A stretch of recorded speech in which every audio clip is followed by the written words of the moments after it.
UPSC prelims 2026 में किन सवालों को आपको बिल्कुल भी अटेम्प्ट नहीं करना है। मतलब वो सवाल आपके सामने आएंगे जरूर, यूपीएससी वो पूछेगा जरूर, बट वो सवाल आपको अटेम्प्ट नहीं करने हैं। पिछली वीडियो में आप लोगों ने बहुत डिमांड इस बात को लेकर की कि सर आप बता दीजिए कि कौन से सवालों को अटेम्प्ट नहीं करना है, ताकि हमारे जो नेगेटिव मार्किंग है वो बहुत ज्यादा ना हो।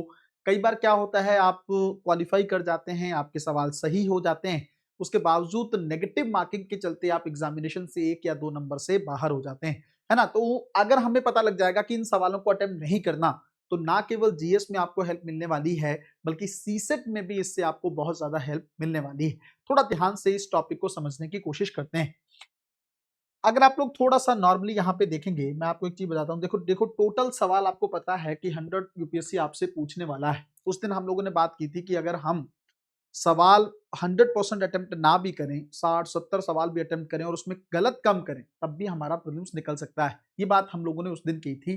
तो नेगेटिव मार्किंग कम कब होगी? जब हम सवालों को, हमें ये समझ में आ जाए कि किन सवालों को छोड़ना है। सबसे बड़ा सवाल यही। देखो, मैं टू द पॉइंट ही आप पे आता हूं, क्योंकि हमने पिछली वीडियो में इसके बारे में बात तो कर ली है कि कितने सवाल अटेम्प्ट करने हैं, क्या नहीं। अब किन सवालों को छोड़ना है उसके बारे में हम लोग सीधे तौर पर बात करते हैं। सबसे पहली चीज तो मैं आपको बताऊं, एक तो टाइप 1 का सवाल वो है जिसके अंदर आपने, जैसे मान लीजिए आपने स्टैटिक हो चाहे करंट अफेयर हो, है ना, चाहे स्टैटिक हो चाहे करंट अफेयर, दोनों को मिक्स करके हम लोग चलते हैं। चाहे स्टैटिक का सवाल है वो, चाहे करंट अफेयर का सवाल है, उस सवाल को आपको अटेम्प्ट नहीं करना है जो सवाल आपने कभी पहले सुना ही नहीं है। जैसे फॉर एग्जांपल आप कहेंगे सर अभी भी समझ में नहीं आया। जैसे मान लो आप बौद्ध धर्म को पढ़ के जाते हैं, आप जैन धर्म को पढ़ के जाते हैं, कई बार यूपीएससी जैन धर्म को लेकर या बौद्ध धर्म को लेकर एक ऐसा सवाल पूछ लेता है जिसके बारे में आपको आइडिया नहीं होता है। आप कहेंगे सर इसको कैसे पहचाने कि ये हमें नहीं आता है। हमें ऊपर से देख के लगता है कि शायद इस सवाल को हमने पहले कभी पढ़ा है, लेकिन हमें एग्जामिनेशन हॉल में क्लियर नहीं है कि ये सवाल हमें आता है कि नहीं आता है। वो आपको पता लगेगा ऑप्शंस को देकर, है ना। अगर आपको लगता है कि आप किसी एक ऑप्शन को एलिमिनेट कर पा रहे हैं, किसी एक ऑप्शन को एलिमिनेट कर पा रहे हैं, तो आप उस सवाल को अटेम्प्ट कर सकते हैं। मेरे हिसाब से उस सवाल को अटेम्प्ट करना चाहिए, क्योंकि उसके अंदर आपकी पॉसिबिलिटी बन सकती है। बट अगर आप मान लो कोई भी ऑप्शन को एलिमिनेट नहीं कर पा रहे, आपको समझ ही नहीं आ रहा कि ये सवाल कहाँ है, या ऐसा कोई सिद्धांत मैंने बुद्धिज्म में नहीं पढ़ा, या ऐसा कोई संप्रदाय मैंने बुद्धिज्म में नहीं पढ़ा है, तो उस सवाल के संबंध में पंगा नहीं लेना है। एक और चीज मैं यहाँ पे ही आपको समझा देता हूँ, बहुत मजेदार चीज है, ध्यान से समझिएगा। जैसे कई बार आप लोग सोचते हो कि सर हमने, मान लो पॉलिटी में 15 सवाल आए, है ना, और पॉलिटी सबको ही ऐसा लगता है कि मेरा इजी पोर्शन है तो मैं पॉलिटी में कुछ भी छोड़ूंगा नहीं। तो होता क्या है, जैसे मान लो यूपीएससी ने 15 सवाल पूछे, आप 15 के 15 सवालों को अटेम्प्ट करने की कोशिश करते हो और उसके अंदर आपके 4-5 सवाल, 6 सवाल गलत हो जाते हैं, है ना, रॉन्ग हो जाते हैं। होता है कि नहीं होता है ऐसा? अगर मान लो किसी की स्ट्रेंथ है हिस्ट्री, मान लो उसका ऑप्शनल है, तो उसके अंदर एक ईगो है। क्या ईगो है? कि हिस्ट्री में हम तो ऑप्शनल पढ़ के आए हैं, हमें कौन हरा देगा। तो वो हिस्ट्री में मान लो यूपीएससी ने 15 या 18 सवाल पूछे, अच्छा उस 18 सवाल में कुछ सवाल उसको नहीं भी आ रहे, फिर भी वो अटेम्प्ट कर रहा है उस ईगो के चलते। ध्यान से समझिएगा इस बात को, बहुत इंपॉर्टेंट बात है ये। आपने पेपर में जाने से पहले एक पूर्व धारणा बना ली, और वो पूर्व धारणा ये है कि मुझे पॉलिटी में एक भी सवाल नहीं छोड़ना है। कई टीचर्स भी ऐसे आप लोगों को समझा देते हैं, वो कहते हैं कि पॉलिटी में तो एक भी मत छोड़ना, है ना। और मैं खुद भी आपको कहता हूं कि इसमें 90% एक्यूरेसी होनी चाहिए। मैं ये नहीं कहता कि 100% सवालों को अटेम्प्ट करो। अब समझो यहाँ पे, देखो हर सब्जेक्ट यूपीएससी में अगर आप देखेंगे, तो पहले तो मन से एक पूर्व धारणा निकालो कि पॉलिटी मेरा इजी है, वो मेरा टफ है, ऐसा कुछ भी नहीं। दिमाग से निकालो इस पॉइंट को। इसको समझो आप कि जो पेपर बना रहा है, हर साल यूपीएससी का पेपर एक्सपर्ट लोग प्रिपेयर करते हैं, है ना। अब उनसे गलतियां होती हैं, उस बारे में बात नहीं करेंगे, लेकिन एक्सपर्ट लोग पेपर को प्रिपेयर करते हैं, इस बात को तो आपको मानना पड़ेगा ना। अब पॉलिटी का भी जो सवाल तैयार कर रहा है वो वहां पॉलिटी में एक्सपर्ट होगा, हिस्ट्री का भी जो सवाल तैयार कर रहा है वो प्रोफेसर है, उसके कई सालों का एक्सपीरियंस है। आपने कैसे मन में मान लिया कि आपको हिस्ट्री आ गई? इस चीज को नहीं मानना है, तो उतना छोड़ना है, थोड़ा सा लीव रखना है इस बात को, अपने मन को समझा के चलना है कि अगर मान लीजिए पॉलिटी में 15 सवाल पूछ रहा है, हो सकता है इसमें 2 से 3 सवाल ऐसे हों जिन सवालों के बारे में मुझे नहीं पता चल रहा हो। मान लो कोई ऐसा संवैधानिक संशोधन पूछ लिया जो आपको नहीं पता, जैसे पिछली बार अनुच्छेद का सवाल पूछा था। पॉलिटी में आपको कभी ऐसा नहीं लगेगा कि आपको 100% सवाल नहीं आता, क्योंकि पॉलिटी में कुछ ना कुछ कभी ना कभी आपने पढ़ा होता है। लेकिन अगर आप एक्यूरेट आंसर पे पॉलिटी में नहीं पहुंच पा रहे हो ना, तो उन 2-3 सवालों को अगर छोड़ भी दोगे तो नुकसान नहीं होगा। गलत करने से बेहतर है बच्चों, कम अटेम्प्ट करो, कम गलत करो। बिना मतलब का ईगो रख के कि पॉलिटी में सारे अटेम्प्ट करने, नहीं, ऐसा ही आपको हिस्ट्री में करना है। अगर आपको लगे कि हिस्ट्री में 2-4 सवाल मेरे पकड़ से बाहर के हैं, छोड़ दो, फैक्ट है। आता है तो आता है, नहीं आता है तो नहीं आता है। कई लोग इकोनॉमिक्स में मास्टरी वैसे बहुत कम लोगों की होती है, बट अगर मान लो कोई धुरंधर हो इकोनॉमिक्स में, वो कहे कि मैं तो इकोनॉमिक्स का एक भी सवाल नहीं छोड़ूंगा, वहां पे ही वो गलती करेगा। हर थोड़ा सा एक स्पेस दो, यूपीएससी जो एग्जामिनर है जो प्रिपेयर कर रहा है पेपर को, 2-3 सवाल वो भी ऐसे छोड़ सकता है।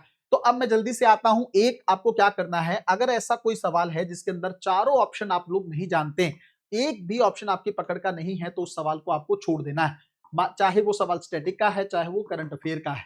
दूसरा, किस सब्जेक्ट में सवाल छोड़ने की कोशिश होनी चाहिए। आप कहेंगे सर आप अपने एक्सपीरियंस के बेस पर हमें समझा दो कि किन टॉपिक्स में हमें सवाल छोड़ने चाहिए। तो मैं आपको बता रहा हूं, देखो, एक तो आप कोशिश करो 100% आप हिस्ट्री में अटेम्प्ट नहीं कर सकते, चाहे आप ऑप्शनल के ही क्यों ना महारथी हो।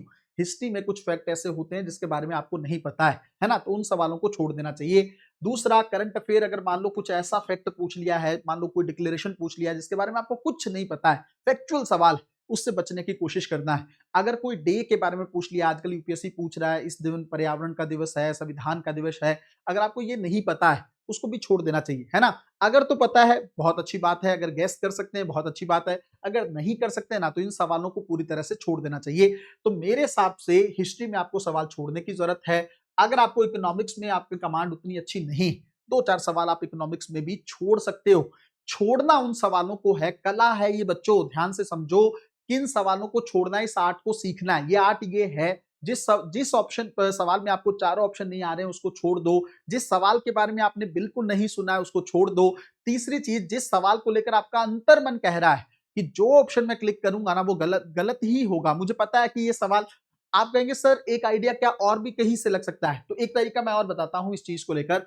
आपने अगर टेस्ट सीरीज वगैरह कर रखी है या आपने पहले पीवाईक्यू को सॉल्व कर रखा है, तो आपको पता होगा कि मेरे किस सब्जेक्ट में सवाल ज्यादा गलत होते हैं या किस सब्जेक्ट में मेरे तुक्के गलत बैठते हैं, है ना। तुक्के तो आपको लगाने ही पड़ेंगे, उसको आप लॉजिकल गेसिंग कह लो, कुछ भी कह लो, लेकिन आपको पता होता है कि पॉलिटी में मैं तुक्के लगा रहा हूं ना तो वो सटीक बैठ रहे हैं, इकोनॉमिक्स में फिर भी ठीक जा रहे हैं, लेकिन मेरे हिस्ट्री में तुक्के बहुत गलत बैठते हैं, इन्वायरमेंट में मेरे तुक्के बहुत गलत बैठते हैं। ये एनालिसिस आपको अपने लेवल पर करना होगा। उसको जब करने के बाद फिर उन सवालों से आपको बचना पड़ेगा। तो चारों ऑप्शन ना आए, पूरी तरीके से छोड़ दो। किसी सवाल के बारे में पहले सुना ही नहीं है, उसको छोड़ दो, क्योंकि बिना मतलब के 40, 45 या 50 सवाल गलत करने से अच्छा है 10 से 12 सवाल गलत करो, 15 सवाल गलत करो, और बाकी जो नहीं आता है उसको छोड़ दो। मैंने ऑलरेडी आपको बताया है कि अगर मान लीजिए आप 85 सवाल भी अटेम्प्ट करते हो और उसके अंदर 60 सही बैठ जाता है और 25 आप जो है आप मान लीजिए गलत करते हो और उसके अलावा 15 सवालों को आप छोड़ सकते हो, तो 25 और 15 आप सोचो ना, 40 सवाल का आपको स्पेस मिल गया। और कितना चाहिए प्रीलिम्स को क्वालिफाई करने के लिए? इतनी आपको छूट मिल रही है, तो उस छूट का आप लोगों को बेनिफिट लेना चाहिए, है ना। तो कहीं ना कहीं पे मुझे लगता है इस बात को लेकर क्लैरिटी आप लोगों के मन में बनी होगी। अब हम लोग बात करने वाले हैं, अगर आपके मन में एक चीज हो इस चीज को लेकर कि सर सीसेट में कितने सवाल हम लोगों को अटेम्प्ट करने चाहिए, अगर इस चीज को लेकर आपके मन में क्वेरी है तो आप लोग उसको कमेंट में धड़ाधड़ कमेंट में पूछो, ताकि मेरे को पता लगे, फिर मैं उस बात को लेकर इतना अच्छे से बता दूंगा कि सीसेट में आपको कितने ही सवालों को अटेम्प्ट करना है, किस सवाल को छोड़ना। इवन उसके अंदर कॉम्प्रिहेंशन का भी गेम है कि कॉम्प्रिहेंशन में कौन से सवालों को अटेम्प्ट करना चाहिए और कौन से सवालों को अटेम्प्ट नहीं करना चाहिए। और खास करके हिंदी माध्यम के बच्चों को पता लग जाएगा कि मैथ और रीजनिंग के कितने सवाल तैयार करें कि हमारा काम हो जाए।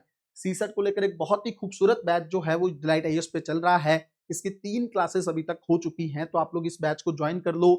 बहुत अच्छा बैच है, बहुत अच्छा बैच है। मैं कैसे आप लोगों को बताऊं, हर हाल में आपका सीसेट निकल जाएगा। इस बैच में काफी सारे बच्चे जुड़ गए हैं। मैंने सबको ही एक बात बोली है कि एक भी ऐसा बच्चा नहीं होगा जो इस बैच में हो और उसका सीसेट रुक जाए। इस तरह की कहानी मैंने इसके अंदर प्रिपेयर कर दी है। समय मत गवाओ, जल्दी से इसको ज्वाइन करके अपनी तैयारी को बेहतर करो।